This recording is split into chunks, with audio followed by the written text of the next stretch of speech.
keeps us warm. It keeps us cool. It protects us. As simple as double-paned glass, or as complex as the shell of a space station. It's all around us, but it's almost always out of sight. It's an essential part of almost every building we inhabit. Now, insulation on Modern Marvels.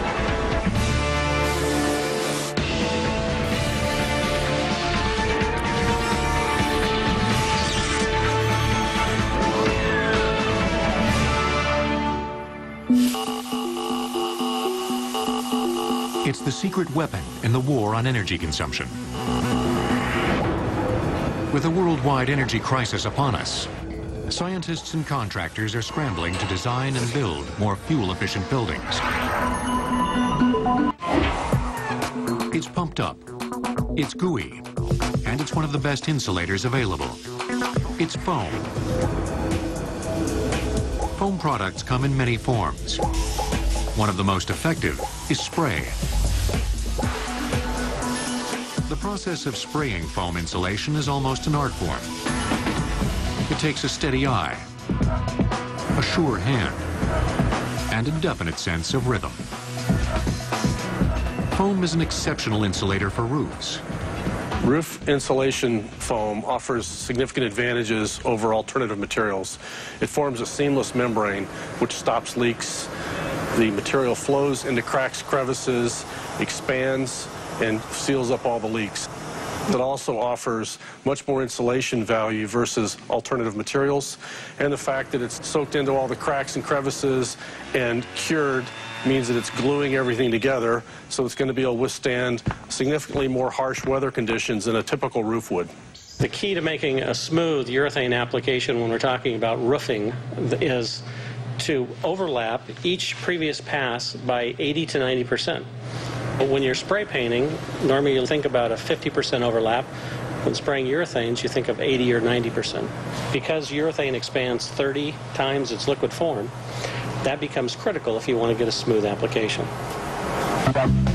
The idea of surrounding a building with a complete envelope of insulation like foam has been growing since the 1920s, when the way we constructed buildings began to change. Prior to the 1920s, even going back to the Victorian age, you found that homes were constructed of heavier, denser materials. A lot of that was just the prevalence of old-growth forests that were used for framing. By the time the 1920s rolled around, we found that materials were becoming lighter so they could be constructed more quickly. But there also became a greater emphasis on the idea of the thermal envelope of a residence. You start to insulate the floors and the walls and the roofs. The use of building insulation was first made mandatory in the United States during World War II to conserve fuel for the war effort. You all of a sudden had to start being more concerned about conserving your energy resources, whether it be oil or gasoline. And because of that, they looked at better applications of insulation.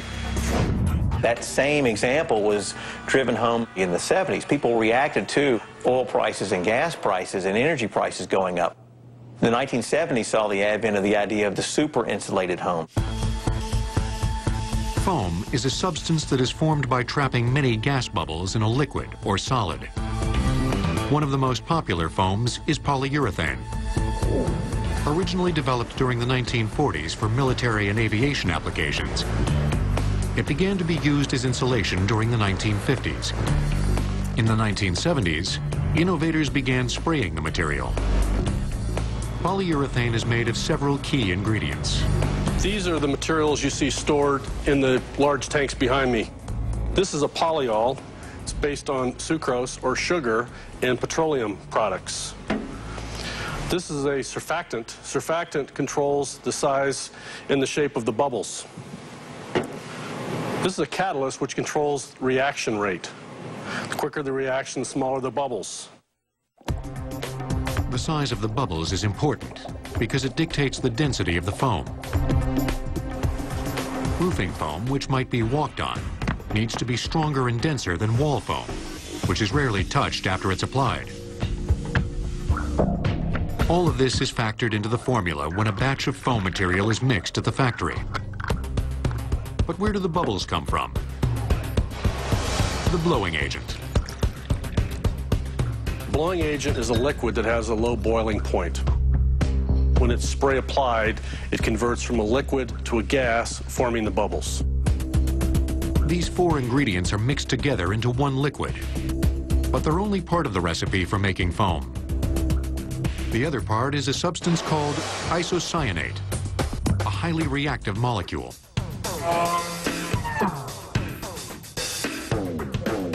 It's separated from the other ingredients until the spraying begins.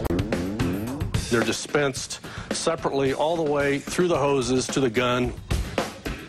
When the applicator pulls the gun, the materials are mixed together, the reaction occurs. It hits the substrate in a liquid form, but the reaction drives the expansion very, very quickly. Within seconds, you've got cellular plastic. Isonine is a foam insulation that's used to create an envelope of protection around a building.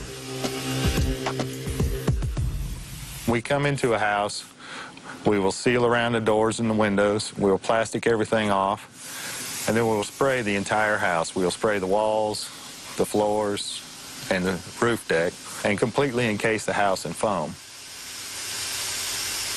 A properly insulated house can save a homeowner a great deal of money. The consumer today is better educated as far as the value of better insulation in their home. What they have learned is they can pay a little bit more on the front end to better insulate their home, but they will recoup savings in the long term versus their energy costs because their house is better insulated. Today, insulation-savvy home and business owners are finding that there are savings to be gained from insulating not only the walls of a building, but the windows too. Each year in the United States, nearly $13 billion worth of energy in the form of heated or cooled air escapes through holes and cracks in residential buildings.